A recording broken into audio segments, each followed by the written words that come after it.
If you want to support the platform just in case anything like this happens again, you can do it by way of PayPal, Patreon, Cash App, and also by the Anchor. And you can also further support the platform by way of going to the Teespring store or the shoe store that is located in the comment section below.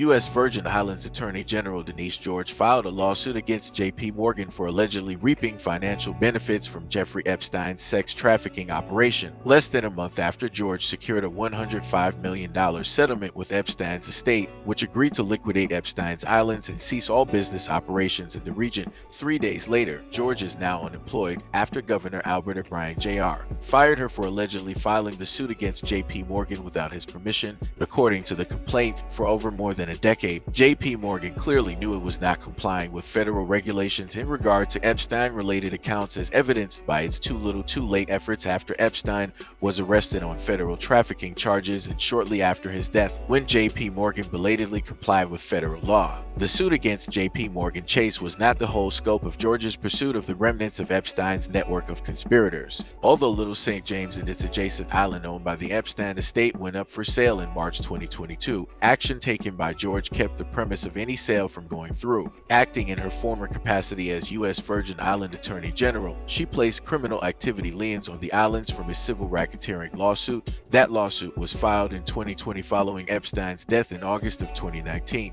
The suit alleged that Little St. James Island was used as part of a network of shell companies that Epstein manipulated to conceal the activities of his human trafficking network. That suit was settled between the Epstein estate and George's office in early December 2022. Under the agreement, Epstein's estate would pay over $105 million to the government of the U.S. Virgin Islands as restitution. In addition to that sum, the liens preventing the sale of Epstein's islands become removed under the condition that half of the proceeds from the sale will also be given to the U.S. Virgin Islands through a trust it has opened to allocate the money to fund government programs to fight SEIJIHITO on the archipelago. This settlement restores the faith of the people of the Virgin Islands that its laws will be enforced without fear or favor against those who break them. We are sending a clear message that the Virgin Islands will not serve as a haven for human trafficking, Attorney General George stated upon the announcement of the settlement in one of her last acts before being fired.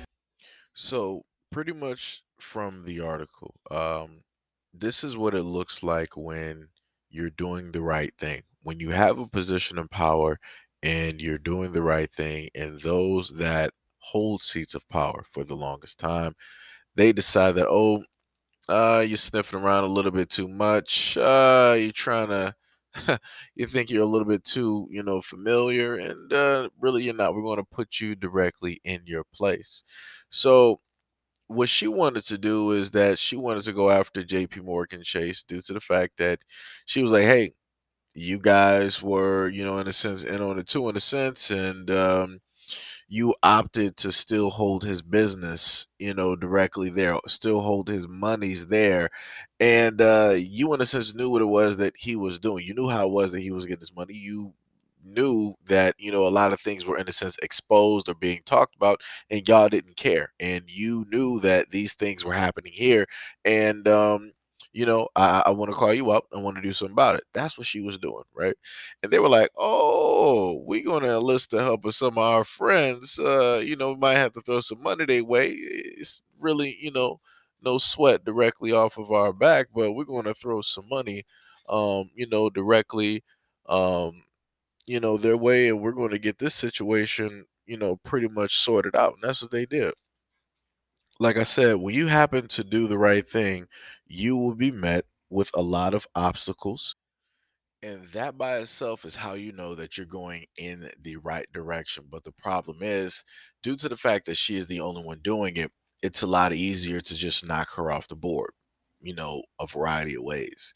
And this is when I state to a lot of people, when we support our own people, and it's not just their voice out there, but it's all of our voices, it's very hard to mute or to knock, 100,000, 500,000 people directly off the board. That's going to cause a problem. That's going to make people actually look. It's like, oh, wow, well, all of these people just, what's happening over, what's going, right?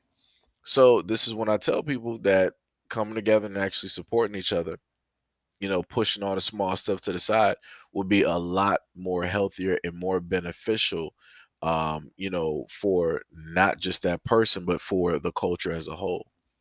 Because that would set a precedent where other people be like, yo, I like how they moving. I see what they're doing. We need to do that exact same thing. We need to copy that exact same blueprint whenever we have one person that has the knowledge, the know-how, and the energy to move forward no matter what happens. They're willing to make that sacrifice. We gotta really pull for them. We gotta really push them up. We gotta prop them up. We gotta, if they fall down, we gotta stand them back up. That's realistically what we should be doing. And there should be a lot of people, in a sense, putting the spotlight and shining the spotlight directly on this. But like I told y'all before, the reason why a lot of these stories don't happen to make it into the media is because a lot of these things are tied in. The reason why you don't hear a lot of people basically covering this is because, people are in fear, and, potentially, depending on what they say, it could, lead for trouble for them as well, depending on what type of information that they may have, depending on how true it is. That will lead into other problems as well, where people will start showing up at the door, and you might start receiving some letters and a variety of other things. But like I said, everything is a fear-based tactic. The reason why a lot of people don't cover a lot of things is purely based directly in fear.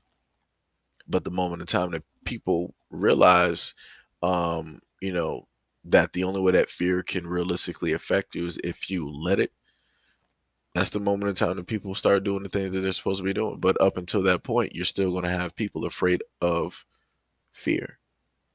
They're going to be fearing fear.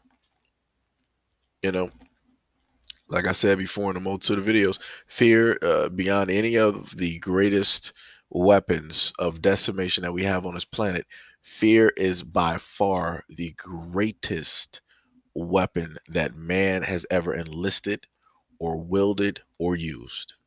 No other weapon beats that, because you can literally, depending on the person, the power that they have, or the respect in the sense that they have, they can wield that fear. We've seen a lot of great dictators do it, right?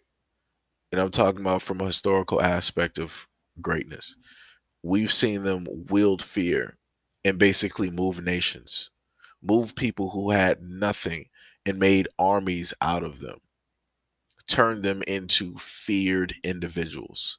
And that was by the use of fear, enlisting and instilling and teaching that fear. But like I said, people better just keep track of this woman and keep tabs to see what's going to happen in the next, coming years.